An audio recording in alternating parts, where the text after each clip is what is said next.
Hello everyone, my name is Pavel Kotov and I work as 3D generalist in Blend4Web. And I am lazy. That's why I will tell you again about visual effects, just like the last year. Well, now, if seriously, there were some particular changes in our shader system, so the old version of my speech won't work now. And I saw that it came in handy and people were trying to use it. So I decided to do it one more time, one more presentation regarding this topic, also adding some more effects. Alright, let's start. So here is my remastered scene from last year. Here are two flames and some more visual effects. We will talk firstly about the flames themselves, then we will talk about reflections, fake reflections and true-time reflections, some hints to work with them, and also if we have time we'll talk a bit about particle systems and other little things that help show some more effects and make the scene more interesting. Okay, but first things first, let's talk about the flames. About this one first. So I have this kind of candle flame, and how it is achieved we'll do right now. I've prepared a little file. We have this mesh here. That's how it looks like, kind of drop shape. We have a plane, we have a light, a simple point, the simplest scene. Our mesh is unwrapped like that, and we have a simple node setup. We have a texture that looks like that. This texture is really easy to make. It is like 2 minutes in GIMP using only filters. Right, and the material, we use nodes here. We have output, texture, this magic, and geometry node. So we have UV vector here, and we can separate UV vectors to different channels. In this particular case, there are only two channels, like U and V, X and Y, in other words. So we can move it upwards, left and up, right and down as well. That's what we do here, and this simple subtract node, we can play with vectors with every channel of vector. So for example, if we do this, our texture will go up, just as if we do this thing. Alright, and we will add here a Blend4Web node time, which will do that for us. This node always adds something to itself. So the flame in Blend4Web will be always rising up. I mean, not the flame, the texture for now. This is how very simply it's gonna look now. Our texture is always rising. Alright, next let's create this kind of candle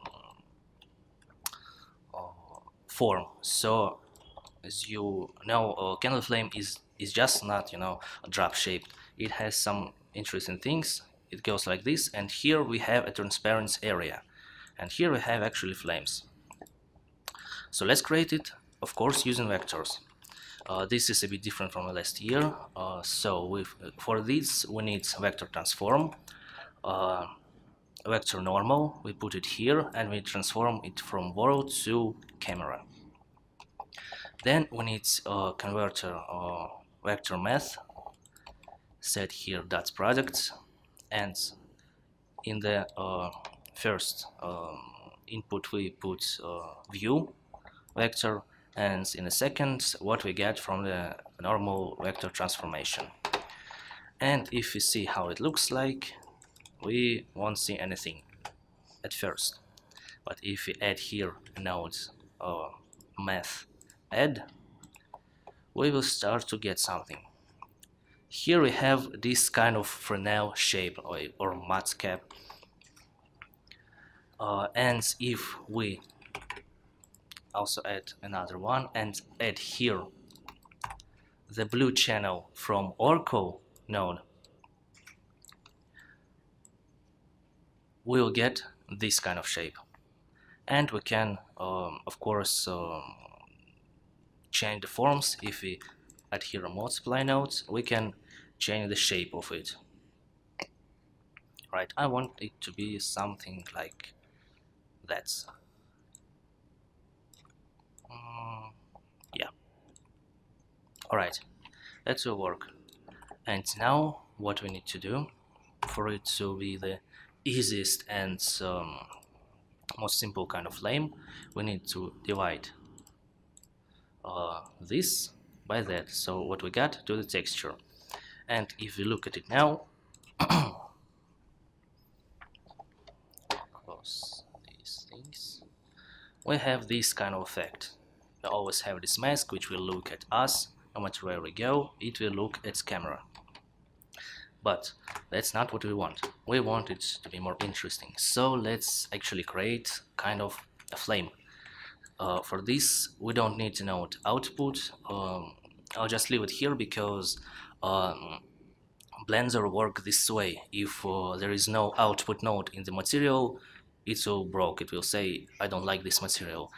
So we just need to keep it here. As you can see, the black color alpha is set to 0, and we set this to be transparent, actually add type transparency. And yeah, Blender is not really good with viewport with this add, so we will be sometimes changing to opaque to see how our mask work. And we add the node that does almost all of the work. This is called glow output, and here in factor we put our mask.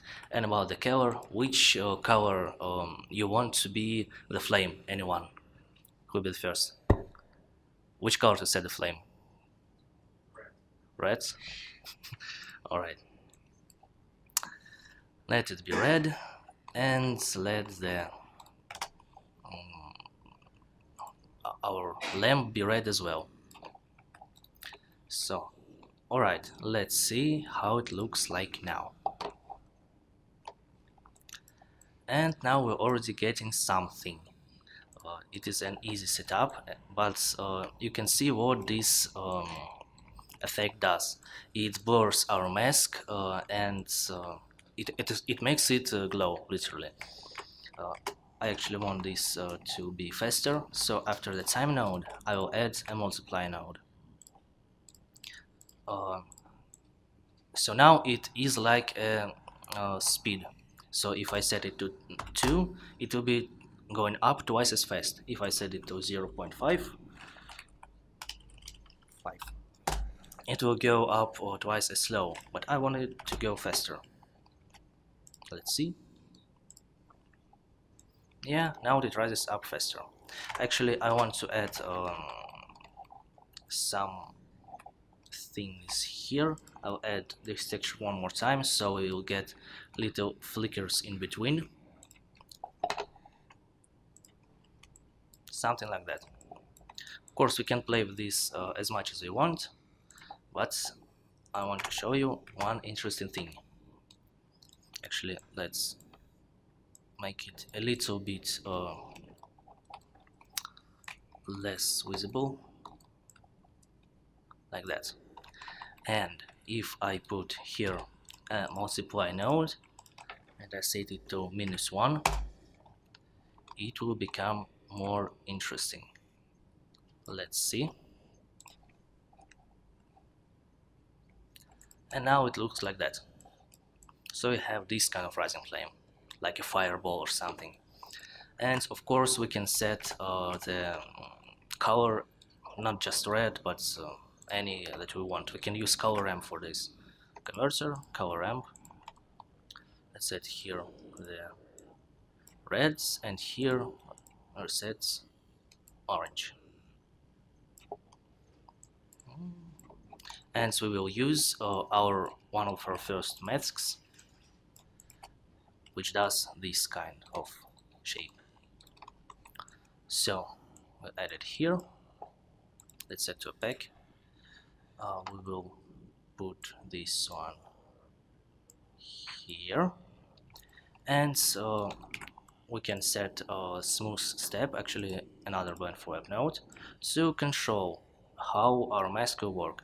I want it to be something like that. Actually, now I want to add some more. This will be orange, and right in the center it will be yellow.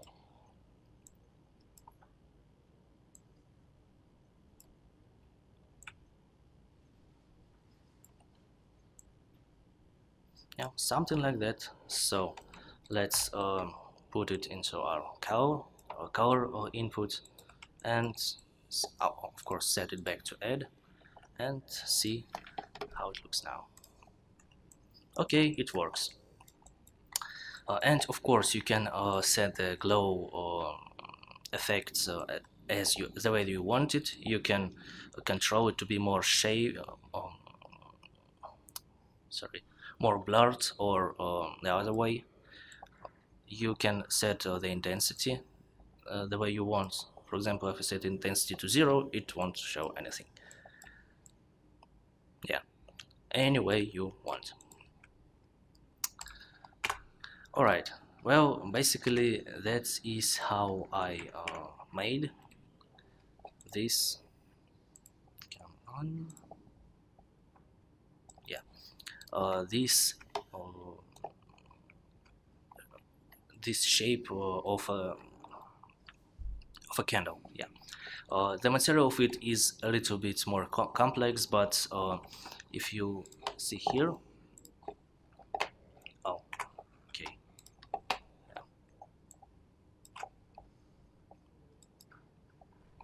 the flame is kind of dancing. We can see flickers. It became more intense, and the intensity changes. So I'll just add it through sinus and some math nodes.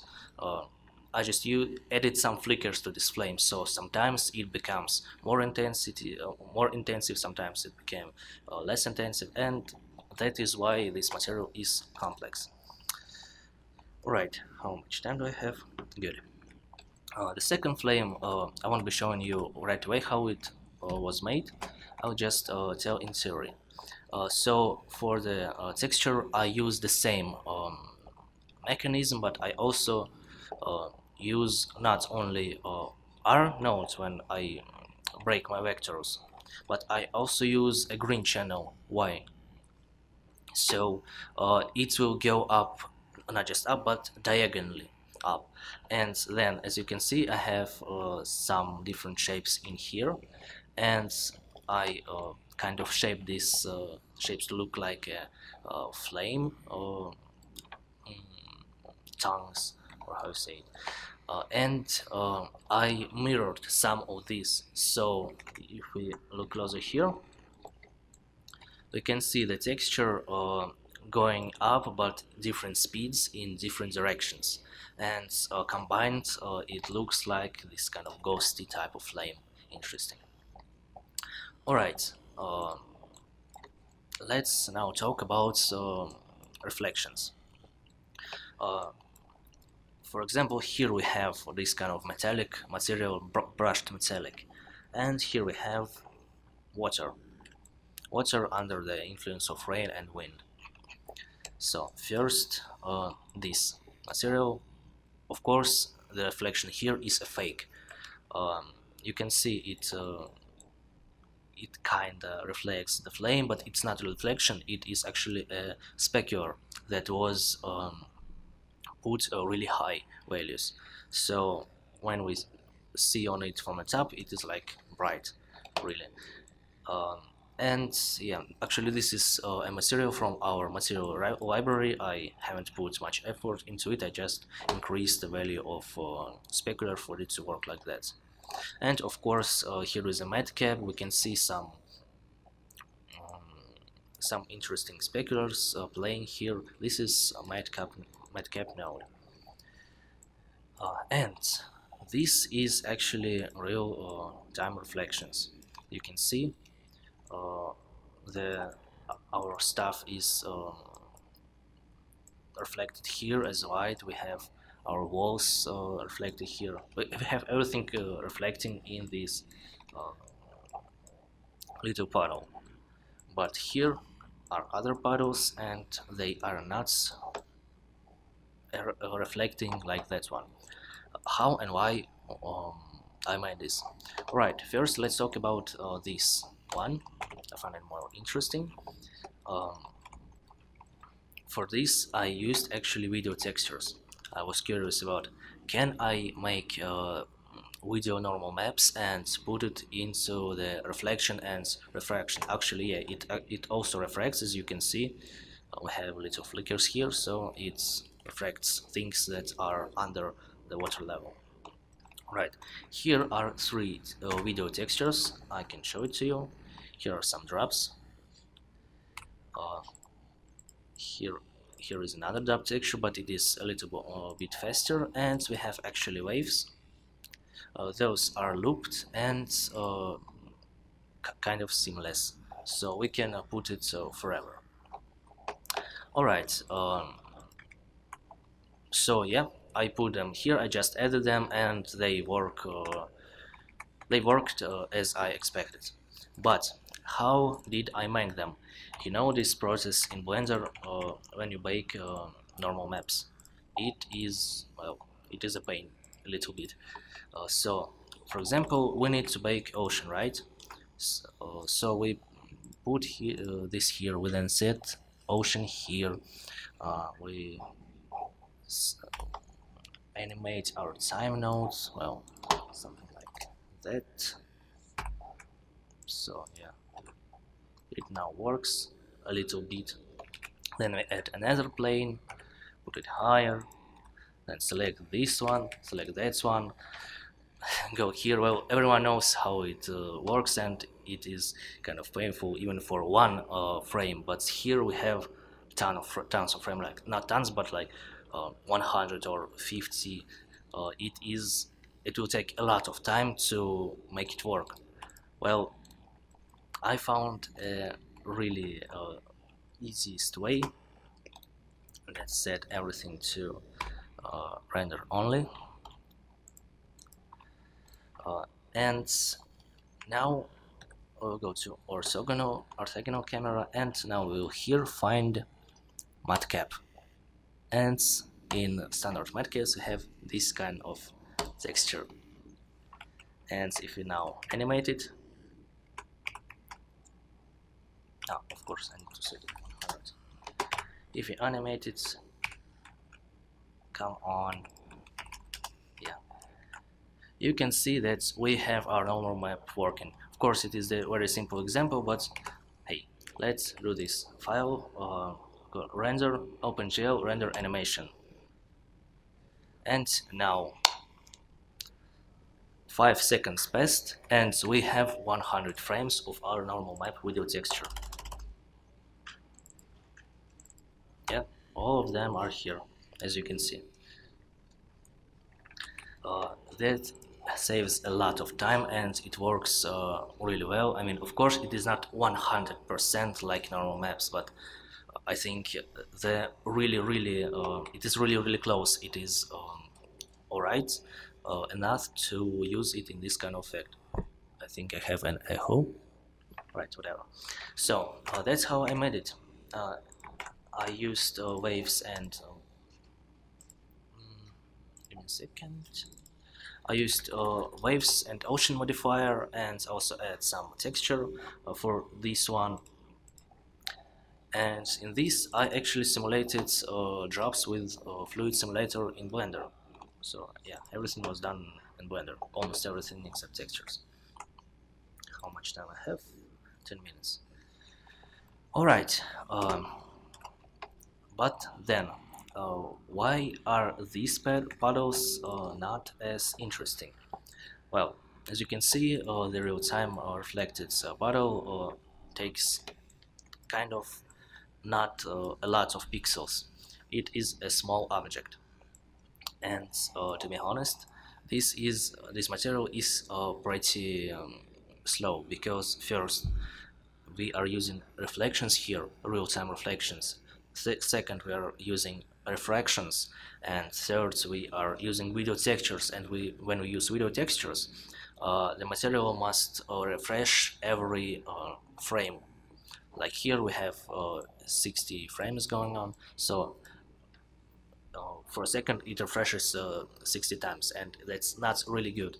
So my point is that if you want some nice water in your scene, and it will be the main object, or it is the object that will it must have some attention and it must look good, so that is why you use video textures. In other ways, just for an effect, it won't be really good. That is why that material of puddles, if you can actually see, it is almost everywhere on this left plane. It is made just like flames by animating textures, but of course I animate here normal maps. So that is how we simulate this.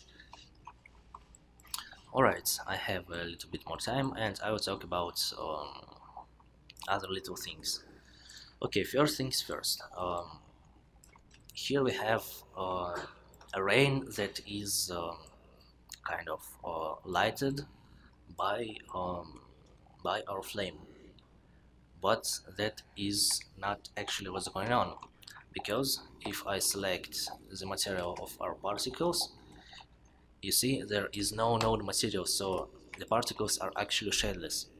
So how is that working? So around the flame we have the drops being bright, and on other sides they are dark. You can see they are still going on the sides, but not as bright as in the middle.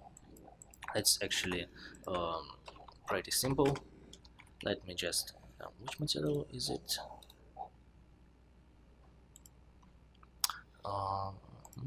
Drops, of course. So let me add a cube and set it to set here this material. I'll make it opaque. Alright, so here I have this this little effect. And now it's actually this converter vector math set to average, and we put global output through it, and in value output we have an interesting result. I will try to scale my cube, and as you can see here I have this kind of gradient, this sphere shaped gradient that is white in the center, and when we go to away and away from it, it just sizzles down. So just these two nodes and a smooth step to help set the gradient up the way we want. That is how our drops are being shaded. That is way easier than if we will try to add here a lamp. You can see here it's how it works. If we add here another lamp that will shade them, it will be way more way worse than this effect. I mean, of course, in terms of the speed, how fast it works. Right, we have 5 more minutes. I think it's time. If you have some questions, I will answer them. So thanks, Pavel. Do we have questions, guys? Maybe online questions? Nope. So then I have a very small question. Maybe you can give some advices to the users who just know how to work in Blender internal. What do they have to remember when they're creating VFX in Blend4Web? Of course, yes. Here I have this interesting feature, if I understood the question correctly. Where is it? Yeah. When we start our file, and want vectors to work correctly, we need to press okay, we go to Blend4Web, and in shading we have this node set recommended options. That is how and the Blender will set all the settings to look just like Blend4Web. It changes little things like, for example, it puts shading JLSL with here material viewport shading, and it fixes a bit how the vectors work in Blender and in Blender viewport, and in Blend4Web. Yep, thanks, Pavel. These are some really nice visual graphics.